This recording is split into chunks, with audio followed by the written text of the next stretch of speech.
Can you believe it's November already?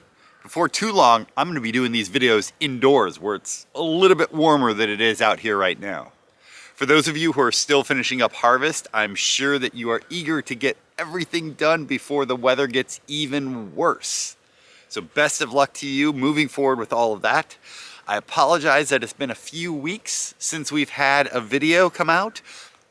It's been really busy preparing for and attending the first national FFA convention in 2 years. We've got all of that and more coming right up.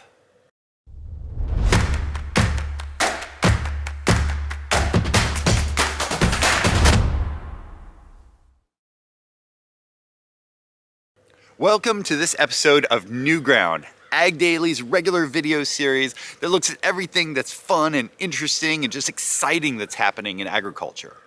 My name is Ryan Tips. I'm the editor of AGDAILY, and of course we want you to like or subscribe or do all that stuff that you need to do to keep seeing these videos every week. It's a great way to stay up to date on everything that's happening in agriculture.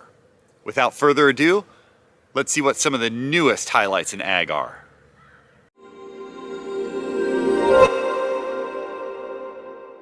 Like I said in the opening, the 94th National FFA Convention was really the big news of the last week.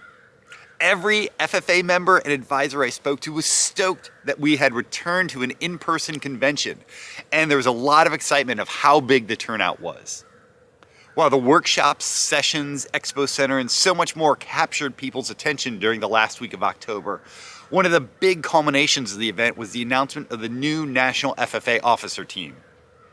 Cole Braylocker, a Washington native and Oregon State University student, was chosen as FFA president, and the rest of the team came from places like Delaware, Georgia, Kentucky, Oregon, and Wisconsin.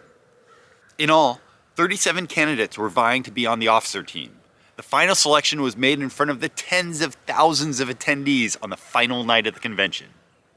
For those of you who may have been there for the first time, or maybe you were there now multiple times, it's obvious the energy and the enthusiasm was all around us all the time, and I can't wait to do it again in 2022.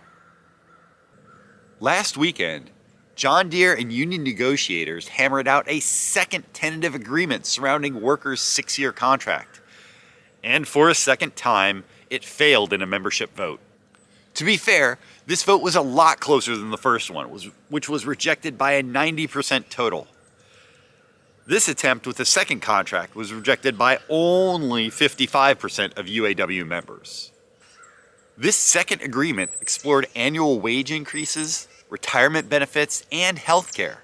But a big sticking point is that Deere and Company are currently enjoying record profits. And in the words of one worker, quote, "The company is reaping such rewards, but we're fighting over crumbs here." The strike has now gone on for 3 weeks with no apparent end in sight.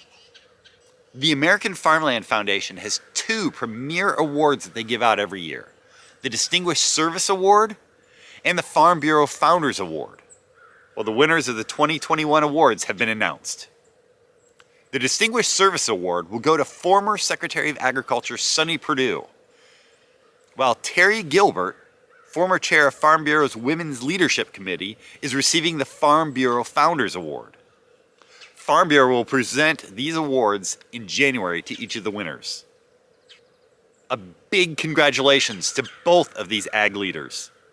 It's probably no surprise to most of you, but farm sentiment again took a dive last month.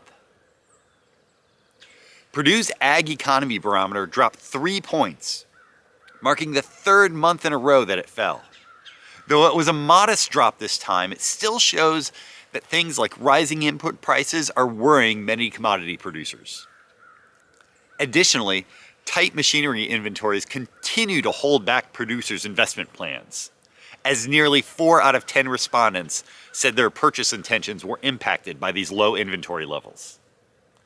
There's certainly hope that things will turn around before too long, but the trends so far this fall have not looked real good. That's it for this episode of New Ground. Hope that everybody stays warm as the temperatures continue to drop. Thank you for watching New Ground, and please keep an eye out on agdaily.com for this and so much more to come.